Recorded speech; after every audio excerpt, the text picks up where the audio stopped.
bring products that weigh up to 130 pounds. If FedEx or UPS brings them, they bring them to the doorstep. They don't bring them inside. They'll force consumers to actually bring those products inside themselves. High gas prices have compounded a problem that home medical equipment providers have had with a new government program known as competitive bidding. This program is competitive in name only. In fact, in round one of competitive bidding, 87% of the companies in the first 9 states were eliminated from the marketplace. It's a program that's poorly conceived, fundamentally flawed. It's now exhibiting many of the serious breakdowns that are predictable based upon its failure to recognize and account for the true nature of the way home medical equipment is provided to Medicare beneficiaries.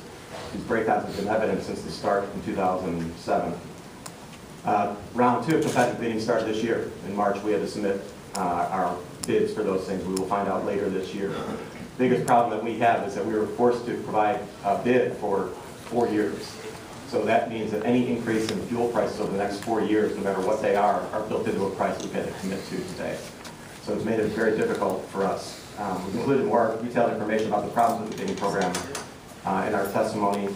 Business closures and employee reductions have significantly impacted the industry. And so in conclusion, I'd like to thank you again for the opportunity to provide the testimony today regarding this important issue, and look forward to the subcommittee to protect patients' access to home care as well as small businesses that provide the equipment that they need. Thank you. Thanks. Our third witness is Larry Smith. He is General Manager of Lurie Landscape Supply Company located in Des Plaines.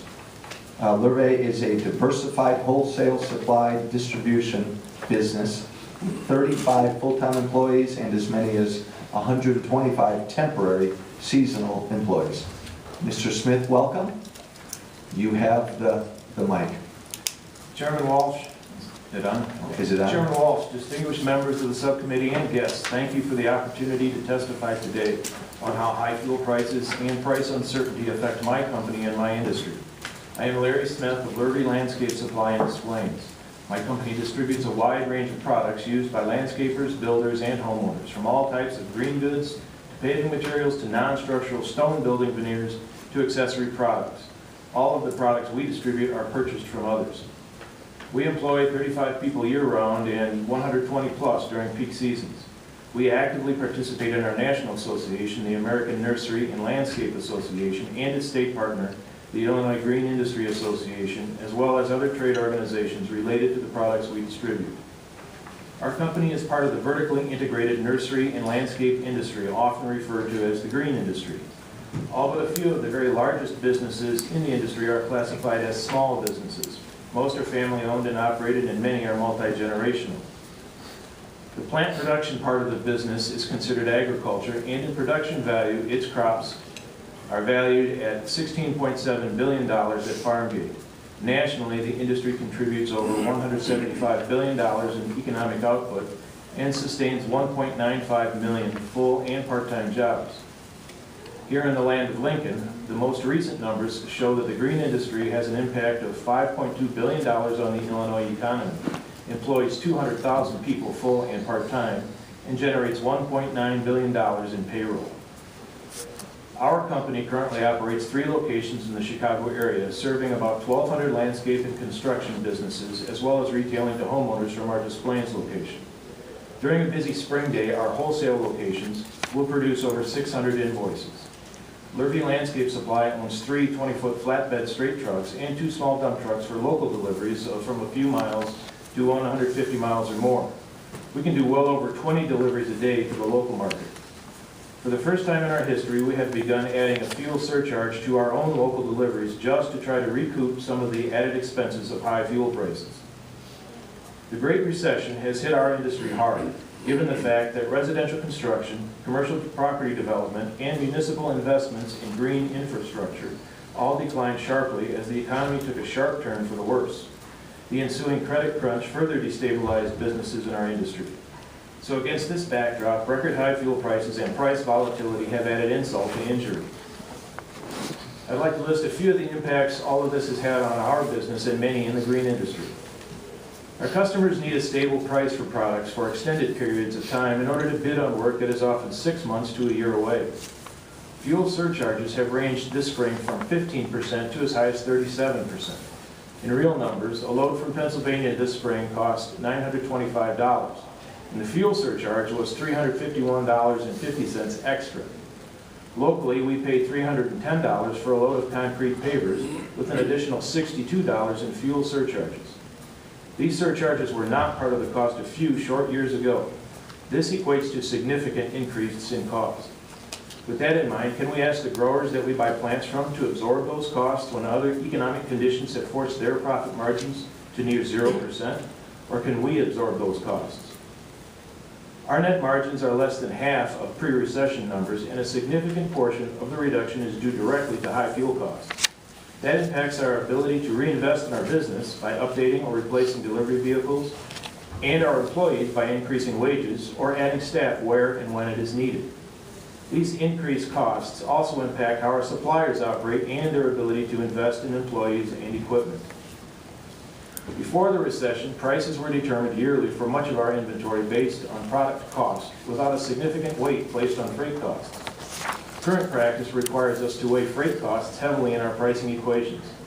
This has caused us to significantly reduce the inventory we carry and necessitated quoting prices on a per job basis, which in turn increases lead times and creates frustration and inefficiencies on the job if product can't arrive on time. So while I'm far more expert in running a business than I am in telling this committee exactly how to take the knife edge off high fuel prices and price volatility, which leads to business uncertainty, I can speak to the troubling impacts we have faced. I do believe we as a nation must roll up our sleeves and get to work on any and every strategy to develop both traditional and non-traditional energy sources. There is no question that recent high fuel prices and price uncertainty have dramatically impacted our profit margins and our ability to take risks investing in new employees and equipment. We would welcome the actions that bring some relief. Thank you again for this opportunity to testify. Thank you, Mr. Smith. Our final witness is Richard Say. Richard is Vice President of S&S Hinge Company located in Bloomingdale, Illinois.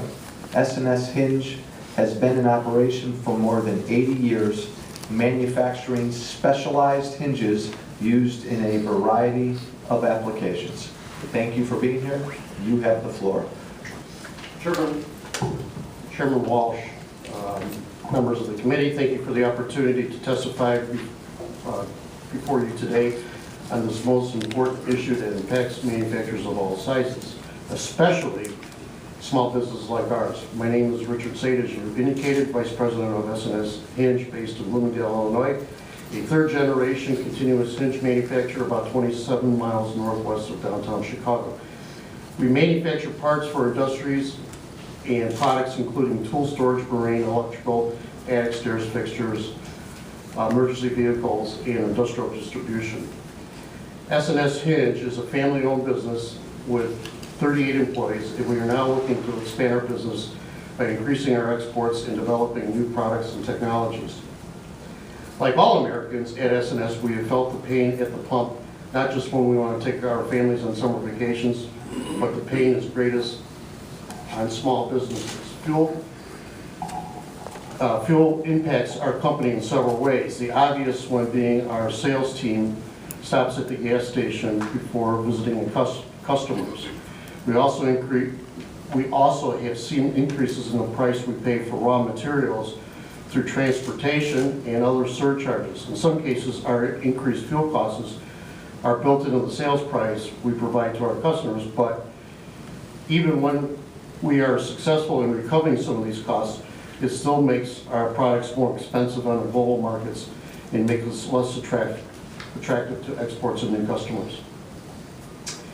As a small business, we often are trapped between much larger customers who may not anticipate a price increase on raw materials, suppliers who are also seeking increasing costs. A challenge we face is our suppliers typically add a surcharge based on the weight and how much steel we buy, not on how many miles they travel to deliver goods to us.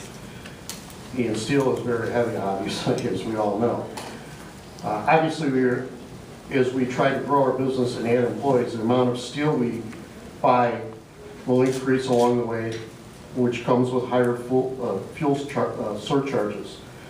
We must factor these surcharges in when deciding whether or not to explore new business opportunities, and if we can afford to purchase raw materials we need to make more parts for our customers. S&S Hinge has already seen 20% increase in fuel costs over the last year. Our employees, including our sales team, travel respectively 475,000 miles a year in 2011. As we try to sustain and grow our business, this creates a catch-22 for us. While we know the cost of money to make money, a 20% increase in fuel surcharges is significant for a small business like ours trying to grow and add jobs. In part, as a result of these increases in fuel costs, our sales team is traveling less and relying more on the internet to pursue new business opportunities. We know we must adapt to changing times as any business. However, we seek to grow our company and add jobs. We cannot afford to miss new opportunities because of the increase in fuel costs.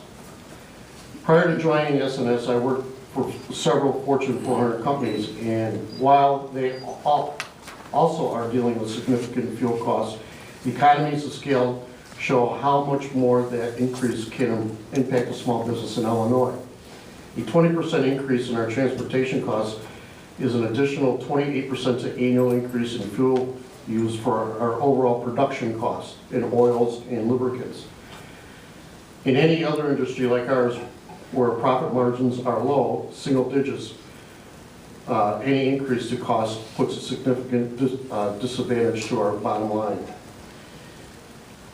A lack of a comprehensive energy policy also further puts American manufacturers at a global disadvantage, especially small businesses like S&S. Our business has taken advantage of tax credits and incentives in the past, such as the one-time ComEd Smart Idea program for our plant lighting, which gave us a one-time savings of $12,760.